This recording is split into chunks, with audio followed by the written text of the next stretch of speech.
গোলাঘাটৰ খুমটাই মৌখোৱা বিলত সমূহীয়া মৎস্য চিকাৰ ৫খন গাঁৱৰ ৰাইজে মৎস্য চিকাৰ কৰি দেখুৱাইছে ভাতৃত্ববোধৰ অপূৰ্ব নিদৰ্শন ৩ বছৰৰ মূৰে মূৰে ৫খন গাঁৱৰ ৰাইজে বিলখনত একেলগে মাছ ধৰে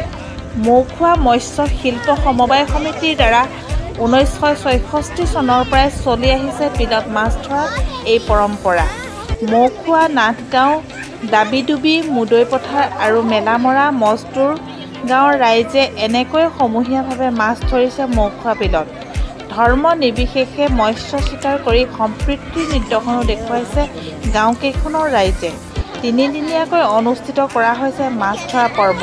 প্ৰকাণ্ড ৰৌ বাহু চিতল খৰিয়া বৰালি আদি বিভিন্ন প্ৰকাৰৰ মাছ ধৰিছে কুইণ্টলে মৎস্য চিকাৰৰ বাবে মৌখোৱাত উৎসৱমুখৰ পৰিৱেশ মাছ ধৰা নান্দনিক দৃশ্য চাবলৈ শ লোকে ভিৰ কৰিছেহি বিলৰ পাৰত এয়া হ'ল মৌখোৱা মৎস্য শিল্প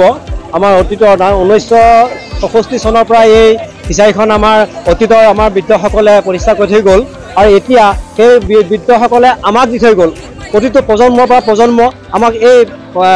ফিচাৰীখন চলাবৰ কাৰণে এখন সুন্দৰ সমিতি গঠন কৰি থৈ গৈছে প্ৰতিবাৰে প্ৰতি ২ বছৰ বা ৩ বছৰ মূৰে সেইদৰে আমিও এতিয়া আহি আমাৰ দায়িত্বত পৰিলে আমি এখন সুস্থ সমিতি গঠন কৰি ৰাইজে গঠন কৰি আমাক দায়িত্বভাৰ দিলে আমি মাছ ৩ বছৰ আৰু যদি প্ৰয়োজন হ'লে ২ বছৰ যদি সোনকালে ডাঙৰ হয় আমি ২ বছৰ মূৰত আৰু যদি ডাঙৰ নহয় তেতিয়া আমি ৩ বছৰ মূৰত মাছ মাৰোঁ আৰু এই যে মাছ মাৰোঁ আমি ৫খন গাঁৱৰ এই ফিচাৰীখনে যে আজি প্ৰায় ৬৫ বছৰ একেৰাহে মাছ ধৰি আছে আৰু এটা এনেকুৱা আনন্দদায়ক পৰিৱেশ হয় যে অসমৰ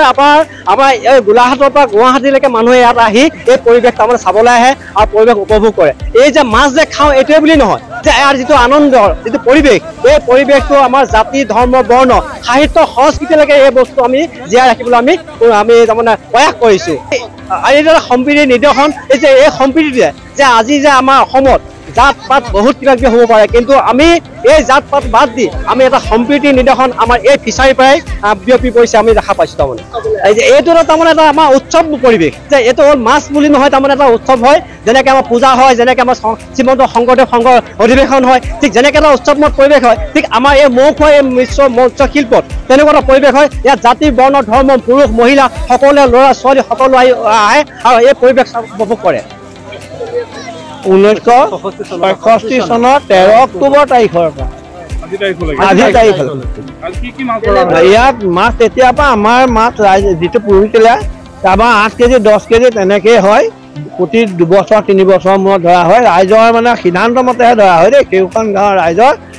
ৰাজহুৱা সভা দিয়া হয় তাতে আহি সিদ্ধান্ত দিব যে আমি এইবাৰ মাছ ধৰিম আৰু তেনেকৈ আমাৰ মাছটো ধৰা হয় বৰ ধুনীয়া পৰিৱেশ হয় আমি সেই পৰিৱেশটো মানে এইটোৱে কওঁ যে আমি এই ৫খন গাঁও যে তেতিয়াৰ পৰা আমি বৰ্তমানলৈকে জড়িত হৈ আছোঁ আৰু আমি সকলোৱে ৫খন গাঁৱৰ অংশীদাৰ ৰাইজৰ মাজতে আমি মাছটো সমূহীয়া ভিত্তিত ধৰোঁ গতিকে এই দৃশ্যটো চাবলৈ বহুত দূৰ দূৰণিৰ মানুহ আহে কাৰণ এইটো হ'ল আমাৰ সম্প্ৰীতিৰ প্ৰতীক আমাৰ কেওটা জাতি ইয়াত ৩টা মানে সম্প্ৰদায় আছে বিশেষকৈ হিন্দু আৰু মুছলিম দুটা কিন্তু বাগানীয়া আমাৰ চাহ জনজাতি যিটো তেখেতসকলো আমাৰ মাজত জড়িত হয় সম্পৰ্ক আমাৰ সেইদিনাখন আপোনালোকে ভালকৈ চাব পাৰিব এই মুহূৰ্ততো চাব পাৰিব আমাৰ মাছ মৎস্য চিকাৰ হৈ আছে আমাৰ ইয়াত আমাৰ একেবাৰে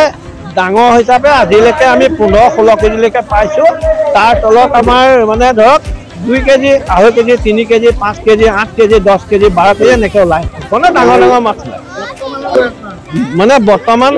এইবাৰ যিটো ধৰিছোঁ এইটোতো আমাৰ আজিলৈকে প্ৰায় ১২-১৩ কুইণ্টেল মাছ বিক্ৰী হৈছে আৰু বাকী আমাৰ কালিলৈকো ধৰা হ'ব আমি ৰাখিছোঁ এইবাৰ আমাৰ 30 কুইণ্টেল মাছ ধৰা হ'ব হয় এই দৃশ্যটো চাবৰ কাৰণে আমি আগতীয়াকৈ তাৰমানে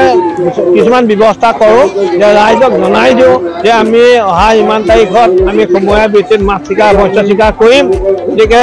আপোনালোকক কোনোবাই চাবলৈ আহিলে আহিব পাৰিব